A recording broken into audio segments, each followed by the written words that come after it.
Hey guys, I'm Katie, and with Jenny we did our project on how COVID-19 impacted online grocery shopping and how this sector of e-commerce impacted other infrastructure and systems by performing a case study before and after the pandemic. The infrastructure systems included in this study are the transportation and the environment. The scope will be set on a city, or specifically Hyde Park in Austin. So here's an outline of the flow of our presentation.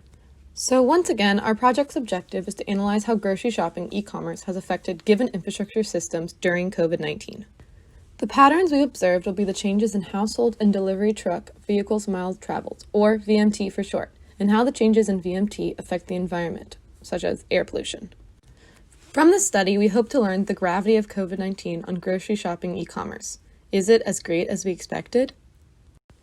Our systems of systems is going to be made up of three main systems for the focus of this project: transportation, environment, and health. Here's our paper model of kind of the interconnections in the web between these interdependencies of these three systems and how e-commerce, we predict, will impact each of these systems. As kind of shown in the last slide and in this table, all the interdependencies shown will be acknowledged within the model. Within the model, you're unable to see the air pollution changes that occur before and after COVID-19. However, we were able to extract the data from our model to create simple charts and calculations to explain these effects. The data we used in our project was taken from census data, the EPA website, and Statistica. In supporting the statement that all models are wrong, but some are useful, we had to make a lot of assumptions. These assumptions include: each person who lives in Hyde Park owns and uses a vehicle to get to the grocery store. The average person spends 43 minutes at the grocery store. People who shop in person or online complete the activity 1.6 times per week. People who shop online shop for 6 minutes per session. Each online order results in one package, and each Amazon truck carries 450 packages per truck. The disruption that was made within the model was COVID-19. This disruption was introduced after the creation of the pre-COVID-19 model, where we then created a new post-COVID-19 model, where the only change was from the previous model was the percent shift of both women and men towards e-commerce grocery shopping, which was a 25% increase for men and a 21% increase for women. The consequences of the pandemic did not apply to the infrastructure systems we focused on, i.e. transportation or the environment. If anything, we saw improvements within the systems. In AnyLogic, we were able to combine ABM and discrete event simulation, where the left side of the screen represents the ABM flowchart of the consumers being male or female, and then if they choose to shop online versus shopping in person. The consumer flowchart was then linked to the discrete event simulation to model the traffic flow. The DES modeled the people who chose to go to the two defined grocery stores and the delivery trucks that were signaled to come to Hyde Park after 45 people ordered online. Shopping in the grocery store utilized the data of time spent driving, being in the store, etc., while event flowchart for the delivery trucks took into delivery time and traveling to Hyde Park from the warehouse. The during COVID-19 model only changed the defined statistics located at the bottom right, where as stated before, there was a 25% increase for men and a 21% increase for women who shifted to online shopping. Here are our final two ABM models: the comparison of the consumer's grocery shopping choices before and during the COVID-19 pandemic. The consumer shift from being at home in orange to driving in a car to or from the grocery store in yellow to shopping in the store in red or to shopping online in blue over the period of one day. The consumers don't start shopping until 8 a.m. and can shop once that day until 8 p.m. The pie charts show the accumulation of people who shopped in person versus online. As you can see on the right, almost 3/4 of the people are shopping online during the pandemic, whereas on the left, before the pandemic, just over half are. The time stack charts show how many people are on the roads at any given time. Though the difference may be visually small, you can see that there are more people on the roads before the pandemic than during the pandemic, which will significantly reduce traffic and can be visually seen in the next DES model. Here is the discrete event simulation of both personal vehicles and delivery vehicles. The delivery trucks begin delivering packages once 450 online orders have been made. If a person wishes to shop in person, they leave the Hyde Park area and drive the approximate 1 mile to either the H-E-B on Red River or the Central Market on Lamar. The personal vehicles can be seen in green, while the delivery trucks are the gray and red rectangles. The consumer then spends 43 minutes shopping and then returns home. There are 16,000 Hyde Park residents, which results in a lot of people on the roads. This makes it difficult to visually see the difference between consumers driving on the roads in both the before and during COVID models. It is much easier to visualize the differences through either the numbers below the pie charts or through the number of delivery trucks in the simulation.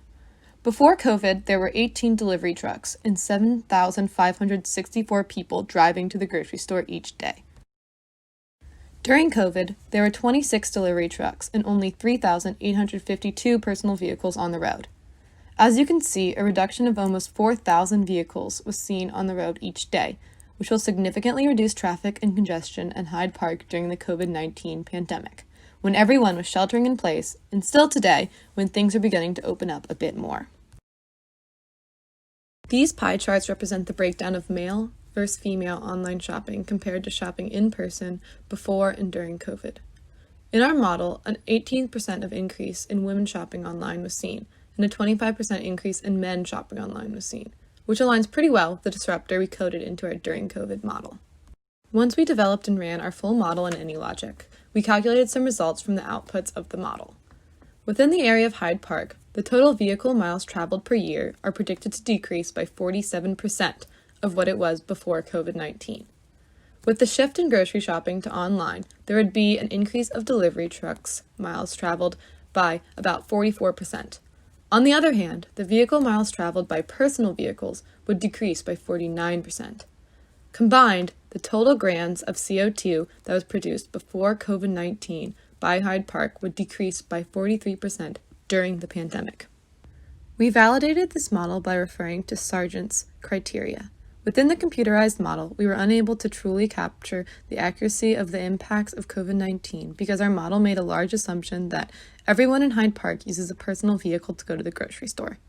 This model could be improved by locating the actual number of people within Hyde Park that own and utilize a personal vehicle. This would make the model more applicable to a real-world situation for Hyde Park. Overall, our NASA VVA score was a 2. In conclusion, we learned a lot from our model. Besides learning how to better use AnyLogic software, we learned that, based on everyday decisions, like going to the grocery store, you could cause a huge positive impact on the environmental quality of your neighborhood.